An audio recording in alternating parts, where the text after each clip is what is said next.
நினைத்தார், என்ன செய்தால் என்ன, வியாபாரத்தை எப்படி நமக்கு ஒரு நிறைய பணம் வரும் மாதிரி ஆர்டர்கள் வந்தால்தானே இது தொடர்ந்து நடத்த முடியும் என்றெல்லாம் கவலை இன்னும் போகவில்லை. அப்பொழுது பாருங்கள், அவருக்கு ஒரு ஆர்டர் வந்துதான். 500 கிலோ கற்கண்டு கேட்டு ஒரு ஆர்டர் வந்துதான்.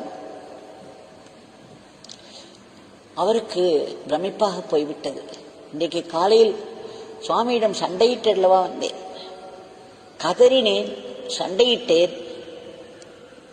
சுவாமி, நாங்கள் என்ன செய்வோம் என்று அவர் காலை பிடித்துக் கொண்டு கதறினேன். அவர் நாமத்தை சொல்லி சொல்லி கதறினேன்.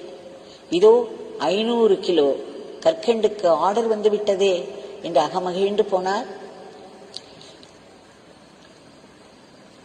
அவர் அது மட்டுமல்ல, அதன் பிறகு 2 நாள் கழித்து மறுபடியும் ஒரு ஆர்டர், இப்படி தொடர்ந்து ஆர்டர் வர ஆரம்பித்து விட்டது.